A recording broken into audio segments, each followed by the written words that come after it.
My wife's hotel affair shattered 18 years of marriage. But when I exposed the truth online, her perfect influencer life crashed in flames. The luxury hotel receipt fell from Trina's gym bag like a confession written in corporate letterhead. Adam Vale held it between calloused fingers, squinting at the numbers that made his stomach drop. 4 nights, presidential suite, room 421. The dates matched her fitness retreat perfectly. His wife of 18 years didn't even try to hide it. "Well, Dad."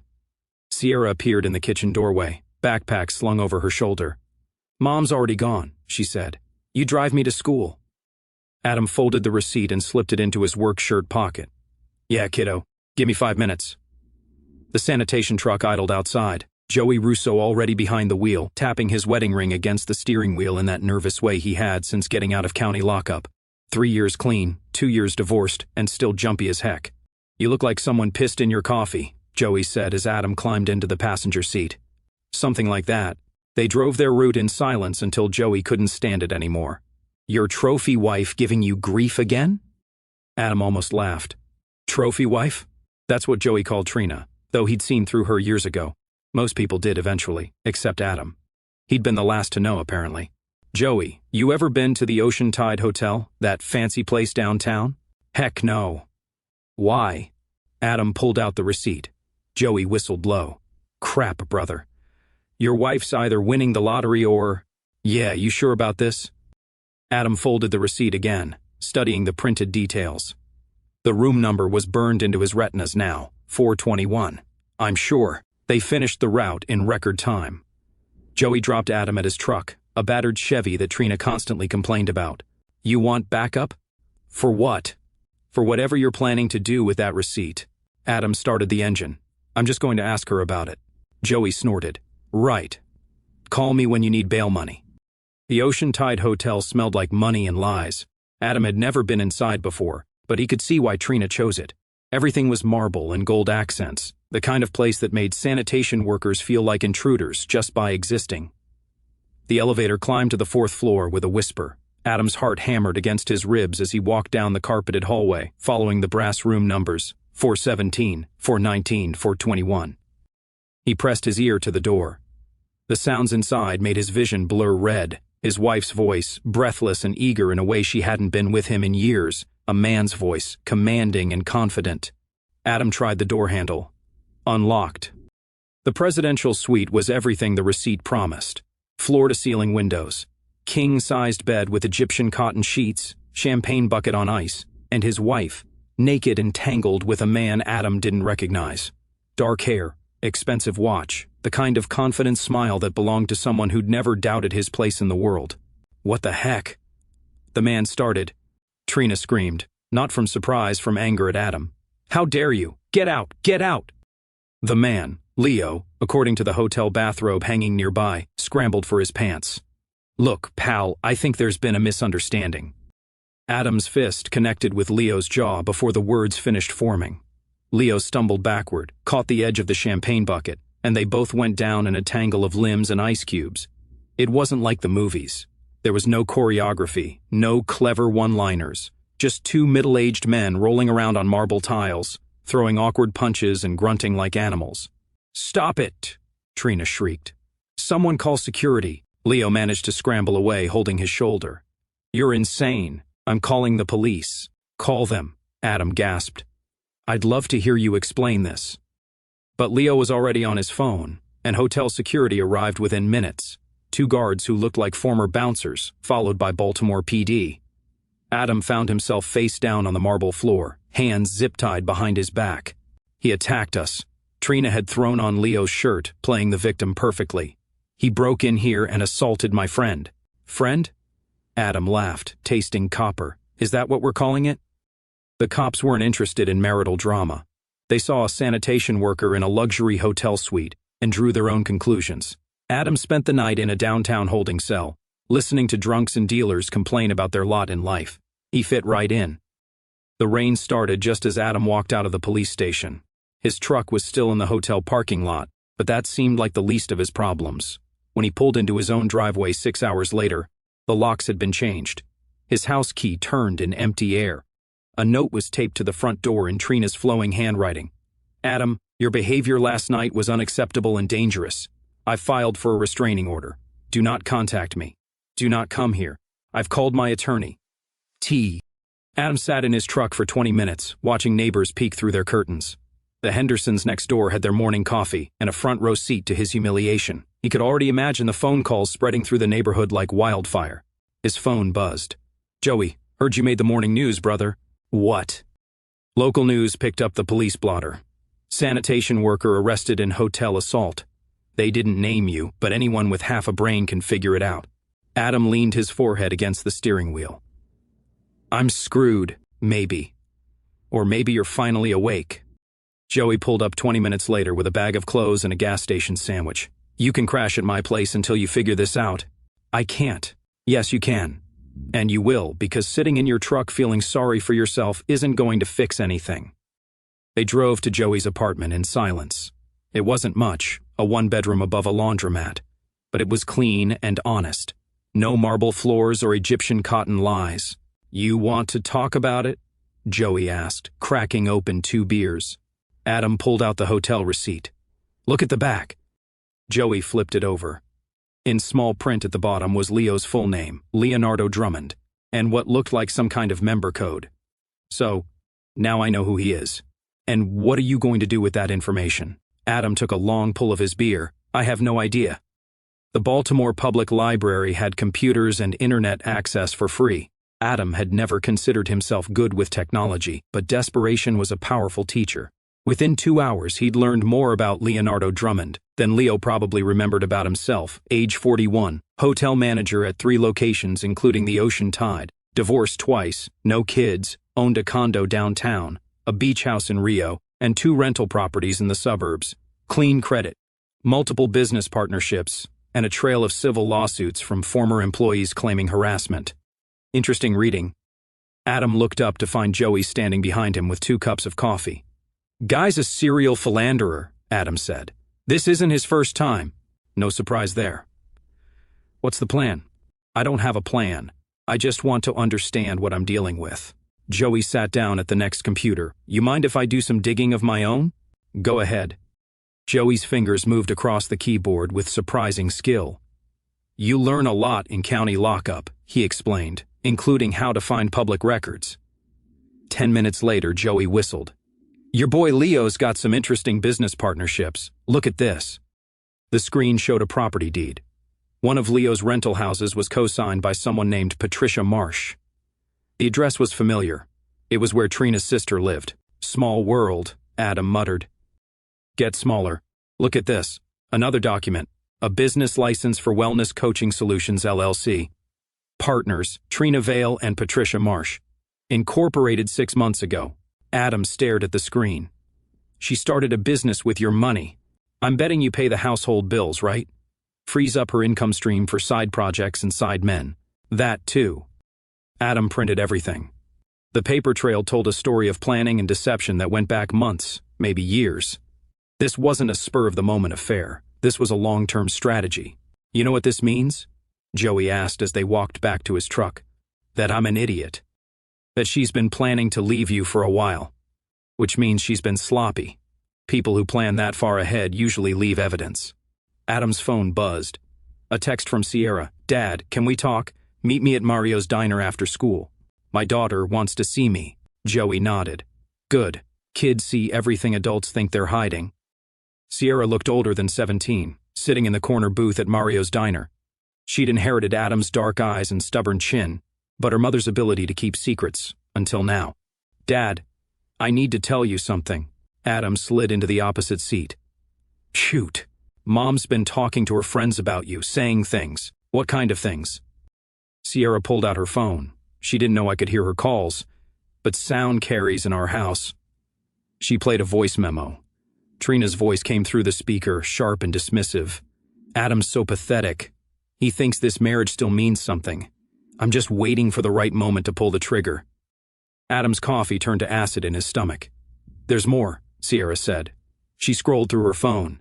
I found her old phone in the laundry room, the one she said was broken. Another voice memo. Trina and Leo, their voices intimate and conspiratorial. He'll never see it coming.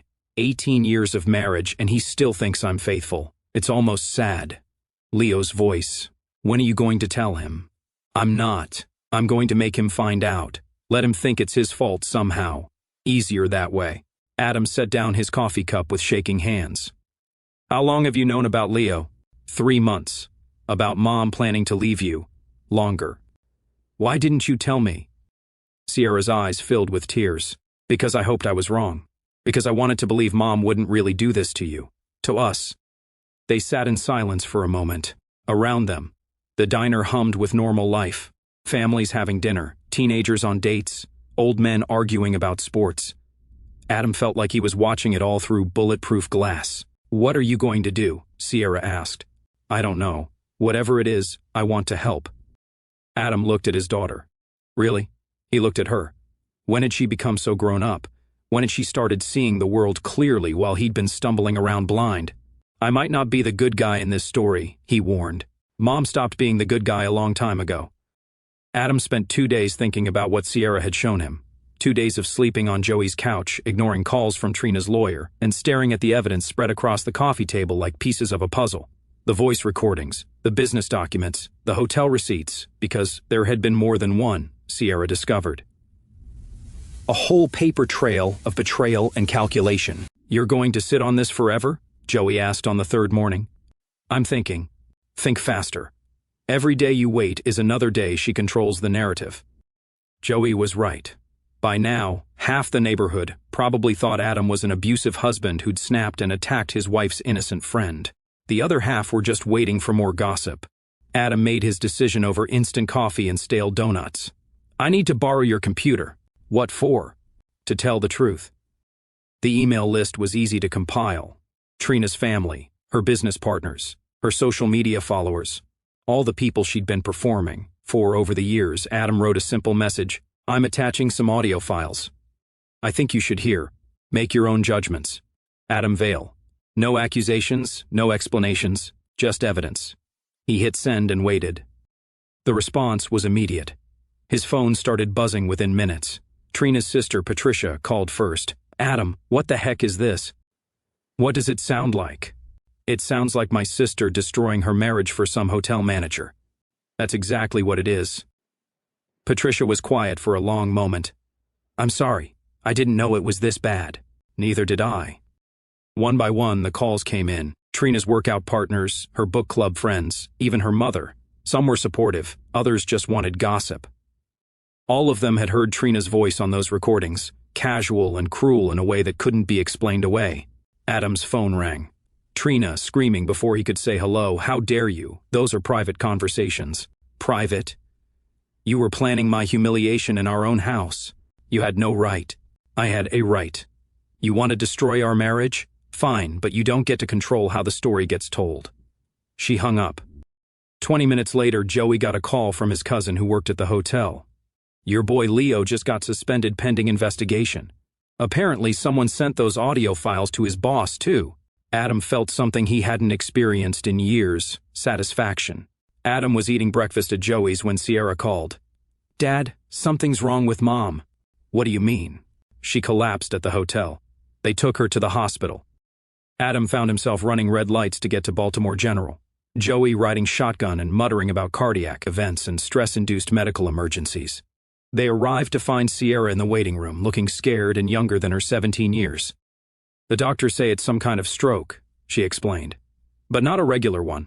Something about blood vessels in her brain spasming from stress. Is she going to be okay? They don't know. Her right side is paralyzed. Adam stared through the window at his wife lying in the hospital bed, suddenly small and fragile under the harsh fluorescent lights. Machines beeped around her, monitoring vital signs that had been failing under the weight of her own deceptions. This isn't your fault, Sierra said, reading his expression. Isn't it? No, she did this to herself. Leo showed up an hour later, looking haggard and desperate. He tried to enter Trina's room but was stopped by a nurse who explained that only family members were allowed during visiting hours. I'm her partner, Leo protested. Are you her husband? The nurse asked. Leo's eyes found Adam across the waiting room. No, then you'll have to wait.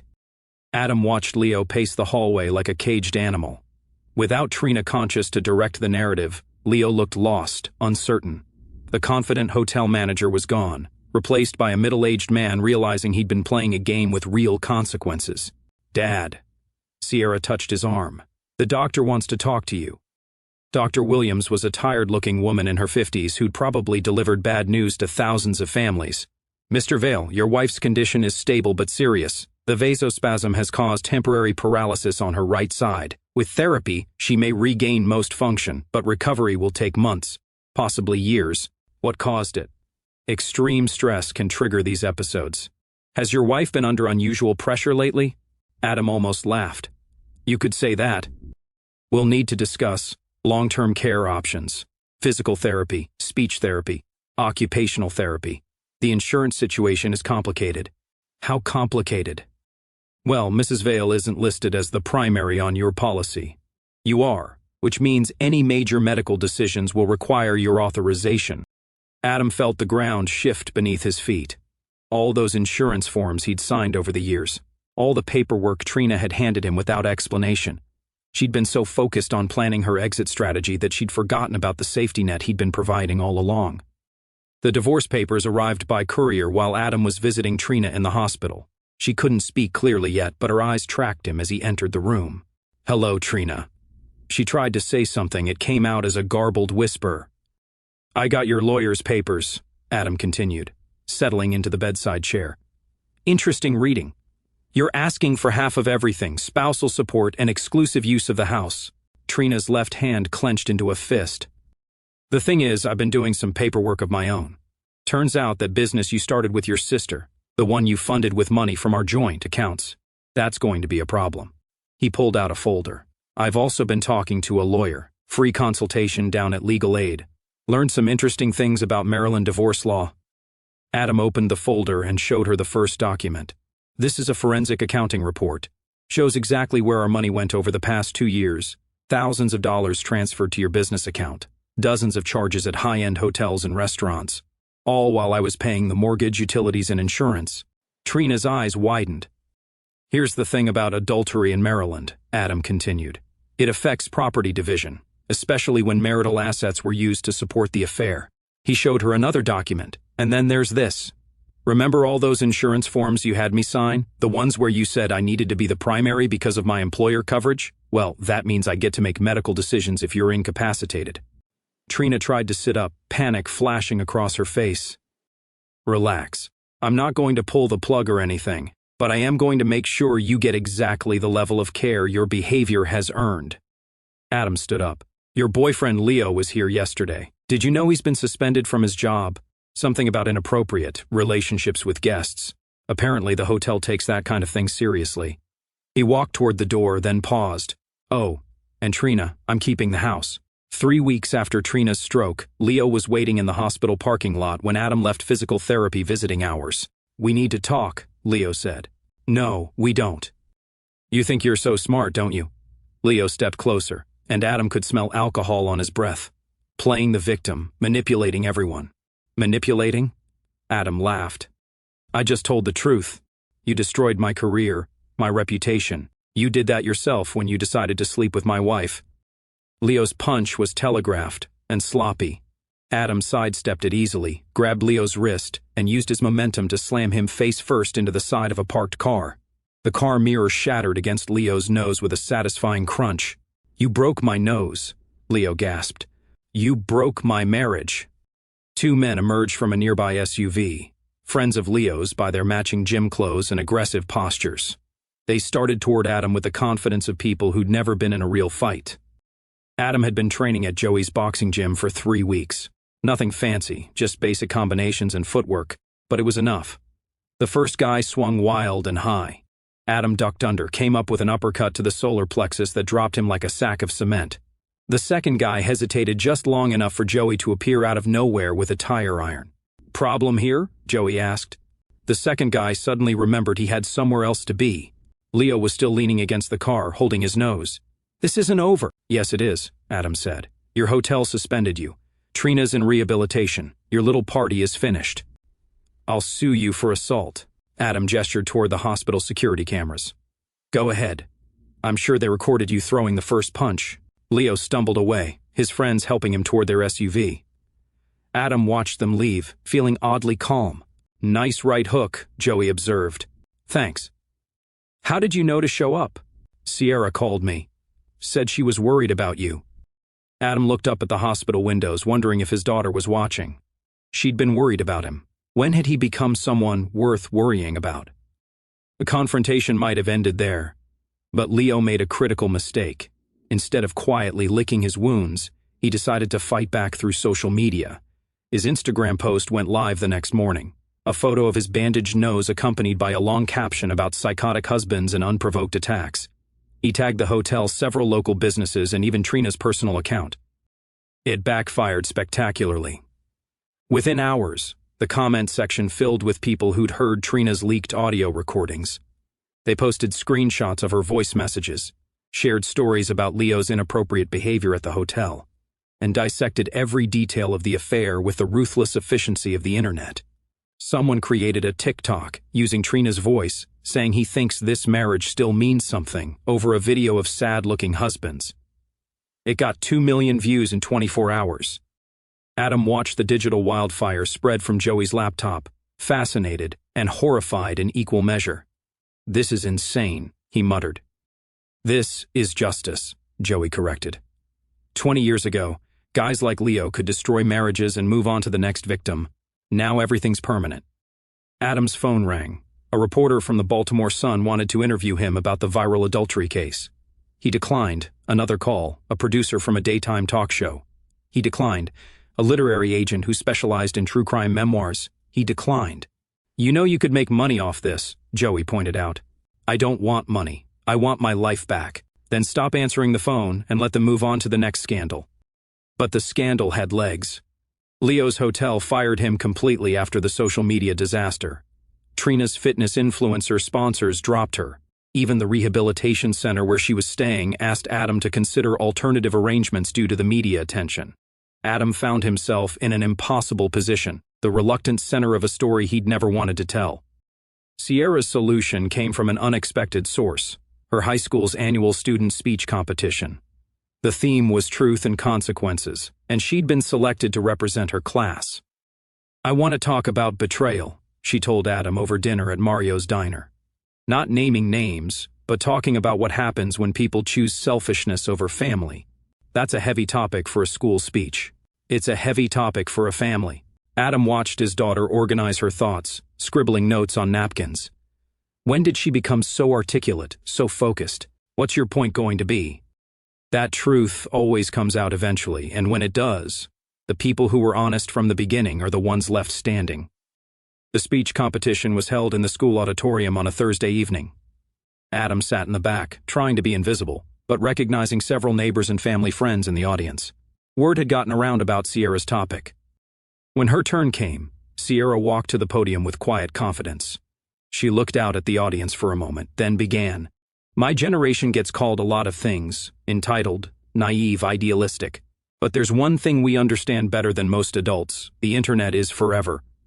She talked about truth in the digital age, about how secrets became impossible to keep when everyone carried cameras and recording devices. She discussed the difference between privacy and deception, between protecting family and enabling destruction.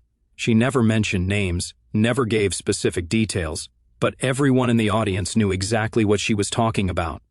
When adults choose betrayal over honesty, she concluded, they're not just hurting their partners, they're teaching their children that love is conditional, that commitment is negotiable, and that family is just another word for convenience. The applause was thunderous. Adam found himself wiping away tears he hadn't realized were falling. Afterward, Sierra found him in the parking lot. How did I do? You were perfect. Think Mom would be proud? Adam considered the question. The old Trina, the woman he'd married 18 years ago, would have been proud. The recent Trina, the one lying in a rehabilitation bed after a stress-induced stroke, might have been too self-absorbed to notice. The part of your mother that's worth being proud of, yeah, she would be. The divorce mediation took place in a sterile conference room downtown. Trina attended via video call from her rehabilitation facility, her speech still slurred but understandable. Leo was notably absent. Trina's lawyer, a sharp-dressed woman named Patricia Kane, laid out their demands. Half the house value, half of Adam's pension, and 5 years of spousal support. Adam's legal aid attorney, a tired-looking man named David Park, countered with the forensic accounting report and a thick folder of evidence. Mrs. Vale used marital assets to fund an extramarital affair, Park explained. Under Maryland law, this constitutes marital misconduct that affects property distribution. Kane wasn't impressed. My client's medical condition is a direct result of her husband's harassment campaign. Harassment? Park pulled out his phone. You mean sharing evidence of adultery with mutual friends and family? That's called telling the truth. The mediation lasted 3 hours. In the end, Trina walked away with her personal belongings, her car once Adam resumed payments, and enough money to cover her rehabilitation costs. Adam kept the house, his pension, and, most importantly, primary custody of Sierra. This isn't fair, Trina whispered through the video link, tears streaming down her face. Fair? Adam leaned toward the camera. You planned to humiliate me, steal half my assets, and abandon our daughter for a man who dumped you the minute things got complicated. This is more than fair. This is mercy. After the lawyers left, Adam sat alone in the conference room for 20 minutes, trying to process what had just happened. 18 years of marriage reduced to a legal document and a property settlement. His phone buzzed. A text from Sierra. How did it go? It's over, he replied. Good. Joey's making dinner. Come home. Joey's apartment had become home somewhere along the way, not forever, but for now. A place where people told the truth and looked out for each other. Adam gathered his paperwork and headed for the door. Outside, Baltimore hummed with its usual chaos of traffic and construction, and people living their complicated lives. Somewhere in the city, Leo was probably planning his next move, his next victim. Somewhere else, Trina was learning to walk again, to speak clearly, to live with the consequences of her choices. But Adam wasn't responsible for their futures anymore. For the first time in years, he was only responsible for his own. 6 months later, Adam was replacing the kitchen sink in his house now, legally and permanently, when the doorbell rang. Through the peephole, he saw Trina standing on his front porch. She looked different, thinner, obviously, and her right arm still hung awkwardly at her side. But there was something else, a desperate edge to her posture that hadn't been there before. What do you want, Trina? We need to talk. We talked in mediation, through lawyers. Please, 5 minutes. Against his better judgment, Adam opened the door.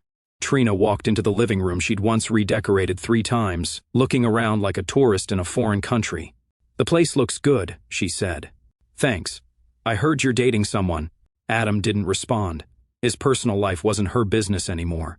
Listen, Trina continued. I know things got complicated between us. Complicated? Adam laughed. You systematically destroyed our marriage while planning to take me for everything I owned. That's not complicated. That's calculated. I made mistakes. You made choices. There's a difference. Trina's facade cracked slightly. I lost everything, Adam. My business, my sponsors, my reputation. Leo won't even return my calls. What did you expect? That he'd stick around after you became a liability? I expected... I don't know.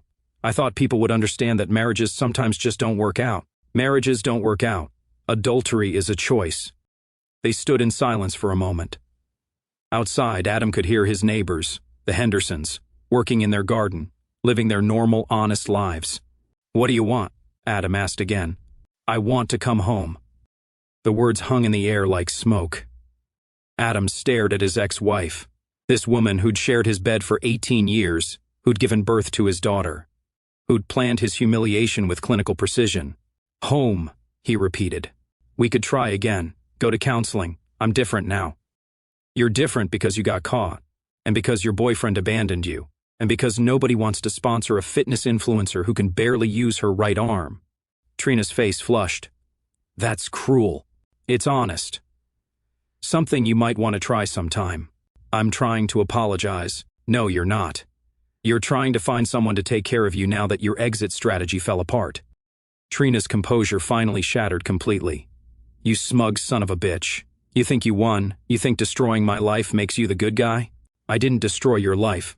I just stopped protecting you from the consequences of your choices. I gave you 18 years. You gave me 18 years of lies. And I gave you 18 years of loyalty you never deserved. Trina lunged at him, her left hand swinging wildly. Adam caught her wrist easily, held it steady until the rage left her eyes. I could have taken everything, she whispered, tears streaming down her face. If I'd been smarter about it, If I'd planned better. But you didn't. Because people who think they're smarter than everyone else usually aren't as smart as they think. Adam released her wrist and walked to the front door. You need to leave now, please. Sierra's coming home from school in an hour. She doesn't need to see this. Trina gathered herself with visible effort, wiping her eyes and straightening her clothes. At the door, she turned back one last time. You'll regret this. When you're old and alone, you'll remember that I tried to come back. Adam considered this. Maybe, but I'd rather be alone with my dignity than together with your lies. He watched her walk to her car, a modest sedan now, nothing like the luxury SUV she'd driven during their marriage. She fumbled with the keys, her damaged right hand making simple tasks difficult. As she drove away, Adam felt something unexpected, pity. Not enough to change his mind, but enough to remind him that they'd once loved each other before ambition and entitlement had poisoned everything. His phone buzzed. A text from Sierra, on my way home. Joey's coming for dinner. Hope you're making something better than last week's disaster. Adam smiled and headed back to the kitchen. The sink still needed fixing. Joey would probably bring beer and terrible jokes, and Sierra would complain about her calculus homework. Normal problems, honest problems. The kind of problems that didn't require lawyers or mediation or recording devices to solve. He picked up his wrench and got back to work. Outside, Baltimore hummed with its usual chaos, but inside his house, everything was finally quiet.